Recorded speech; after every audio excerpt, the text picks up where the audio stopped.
L'expérience du suivi de enfants l'an dernier va beaucoup nous aider cette année.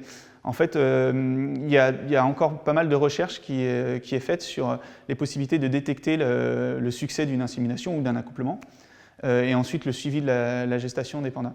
Et en fait, l'an dernier, bon, on n'a malheureusement pas eu de succès sur l'insémination qu'on a faite, mais on a pu déjà faire toute une série de tests pour avoir un profil de référence déjà de notre femelle, qui avait donc une pseudo-gestation. Et ça nous a permis aussi de nouer des contacts avec des laboratoires qui font ces analyses-là, de déjà échanger avec eux, et ce qui fait qu'on a déjà un mécanisme qui roule, et tout ça, ça va nous aider beaucoup pour être plus efficace cette année. Alors c'est la grande question. La question c'est est-ce qu'on va savoir si elle est gestante avant la mise bas? On espère que oui, mais on n'est jamais sûr à 100% en fait. Parmi les nouveaux tests qu'on peut faire, il y a le dosage de certains paramètres dans le sang ou dans les urines qui peuvent montrer, qui peuvent, on va dire, être des bons indicateurs d'une fécondation. Alors ça ne sera pas sûr à 100%, mais on sait que si on a une augmentation notamment d'un de ces paramètres, il y a de bonnes chances a priori pour qu'il y ait eu fécondation.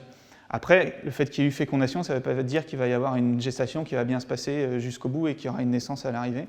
Donc on prendra le relais ensuite avec d'autres analyses, et notamment quand on approchera de la mise bas éventuelle par de l'échographie, pour essayer de voir le petit. Mais ça arrive, c'est arrivé des fois qu'on n'ait pas visualisé des bébés pandas à l'échographie avant la naissance parce qu'ils sont très petits.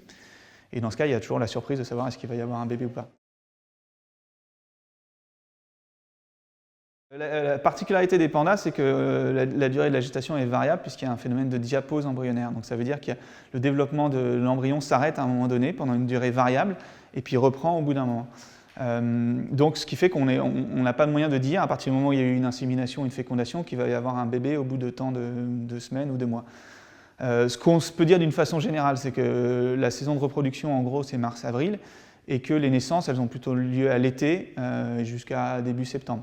Mais on ne peut pas le dire a priori avec plus de précision que ça. Ce qu'on peut dire aussi, c'est que la diapause embryonnaire, elle dure quelques semaines à quelques mois, comme j'ai dit, c'est variable. Après, quand le développement reprend, on sait qu'en gros, c'est de 3 semaines et demie à 6 semaines, quoi, en gros, de développement jusqu'à la naissance.